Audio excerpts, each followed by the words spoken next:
Baghdad, Reuters. The United States has contacted members of a political bloc headed by former foe Moqtada al-Sadr after his parliamentary election victory put the Shiite cleric in a strong position to influence the formation of a new government, a top aide said.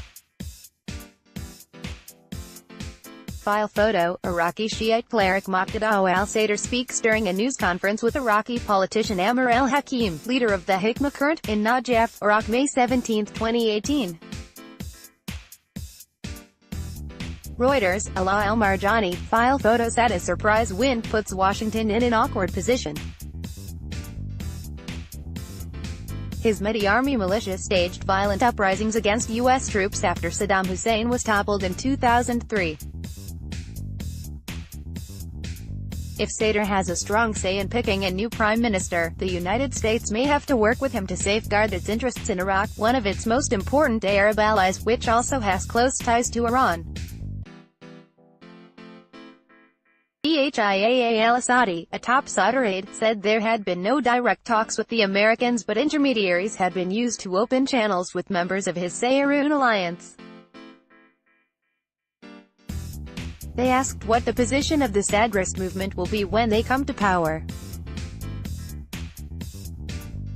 Are they going to reinvent or invoke the Mahdi army or re-employ them? Are they going to attack American forces in Iraq? He told Reuters. There's no return to square one. We are not intending on having any military force other than the official military force, police forces and security forces. The United States is believed to have some 7,000 troops in Iraq now, though the Pentagon has only acknowledged 5,200 troops. They are mostly training and advising Iraqi forces. Washington and Sadr, an Iraqi nationalist, are both opposed to Iran's deep influence in Iraq, where it arms, trains and funds Shiite militias and nurtures close ties with many politicians. Sadr made his surprise comeback by tapping popular resentment toward Iran and what some voters say is a corrupt political elite in Baghdad that it backs. Iran under U.S. pressure. The United States has threatened the strongest sanctions in history against Iran unless it makes sweeping changes, including dropping its nuclear program and pulling out of the Syrian civil war. That will likely prompt Iran to defend its interests fiercely in Iraq, where it vies with Washington for influence. Sayroun extended an invitation to the Iranian ambassador in Baghdad to attend a meeting of senior diplomats last week. The envoy apologized and said he could not make it, said a Saudi. Sadr has been meeting the leaders of several blocs and setting conditions on his support for candidates for prime minister. He says he wants someone who rejects sectarianism, foreign interference and corruption in Iraq. Sadr will not become premier as he did not run in the election.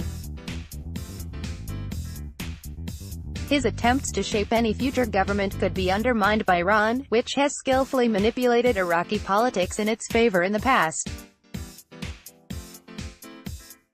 Just days after election results were announced, Qasem Soleimani, head of the Foreign Operations branch of Iran's Revolutionary Guards, arrived in Baghdad to meet politicians. Soleimani came to weaken the blocs. He is working to break down the alliances, said an advisor to Iraq's government. An Iraqi former senior official said Sadr would try to outfox Iran, but added that Iran would not tolerate any threats to Shiite allies who have sidelined Sadr for years. There are limits on how far he can go.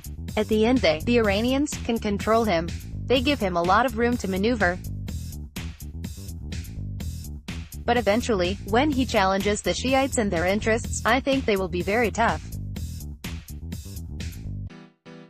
The Iranians, have very many tools to undermine him. Sadr's bloc has not ruled out forming a coalition with the bloc headed by Iran's strongest ally, paramilitary leader Hadi al-Amiri, as long as he abandons what Assadi says are sectarian policies and becomes an Iraqi nationalist. We did not have an official meeting with them, the Iranians. Sometimes we receive some calls that are related to what's going on. But this cannot be considered a meeting or a discussion over any issue, said al-Sadr. The election dealt a blow to incumbent Prime Minister Haider al-Abadi, whose Victory Alliance came in third.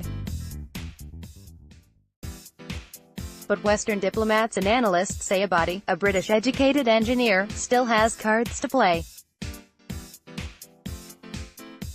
He appears to be emerging as a compromise candidate palatable to all sides because he has managed the competing interests of the United States and Iran, inadvertent allies in the war against Islamic State during his term in office. As of yet, no one has yet emerged as an alternative, not in a serious way, said Ali al-Malawi, head of research at Baghdad-based al-Bayan think tank. Additional reporting by Riyad Jalabi, editing by Gareth Jones. Source standards. The Thomson Reuters Trust Principles.